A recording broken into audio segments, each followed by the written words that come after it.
Yesterday, I promised I was going to do a video on Australia immigration process for baby born through surrogacy to Australia citizen or resident. Okay. So the first question I'm going to ask is, are you eligible to do surrogacy as an Australian citizen? Yes, you are eligible to do surrogacy abroad if you are an Australia citizen. Also, another question I want to ask is, are you eligible as a resident of Australia? Maybe you're just residing in Australia, legally residing in Australia. Are you eligible to do surrogacy in Nigeria with meet surrogate mother, for instance?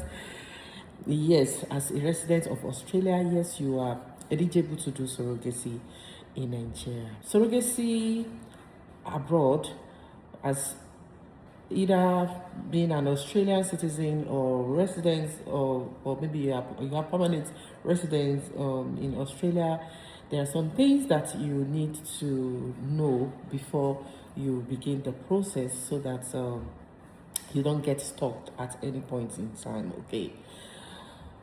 Australia Embassy is one embassy that look at documentation very critically. In fact, if you have to document the hair that you breathe, you have to document it, okay?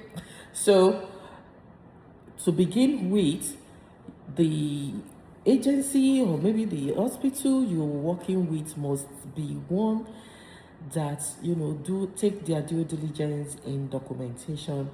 Okay, if you're using egg donor, there must be contracts for egg donor. If you're using sperm donor, there must be contract for sperm donor. If you're using your egg, your sperm, there must be documents that shows this. There must be document that also shows the IVF process. If surrogacy, yes, there must be contract signed. Of course, by the time the baby is born, all medical related documents on the baby, national population certificate, all documents you need to lay your hands on, you would need it.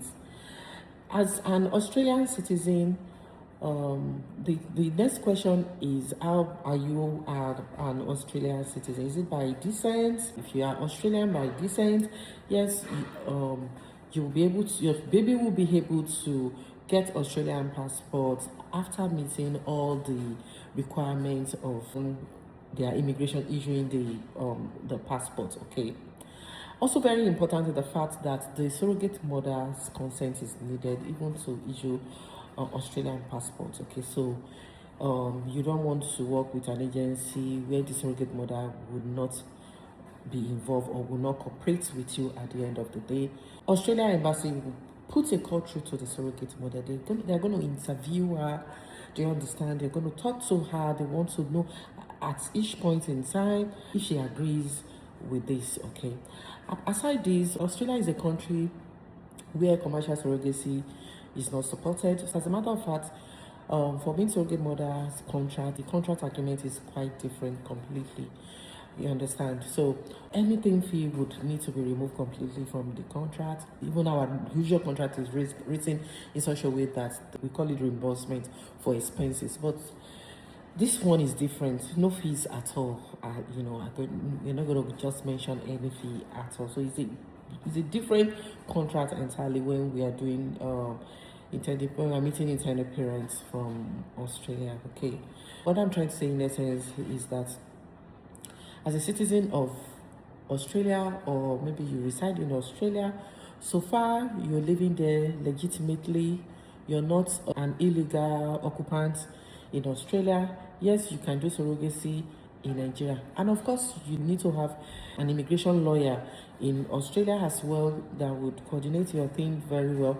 We work hand in hand with lawyers from Australia.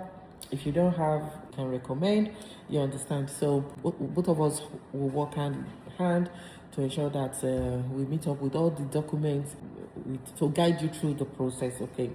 Australian citizen, even though surrogacy is something they frown at, especially when it is commercialized, Okay, but that doesn't mean you cannot do surrogacy outside Australia. Have I answered your question? I hope you're cleared. Yeah. Thank you.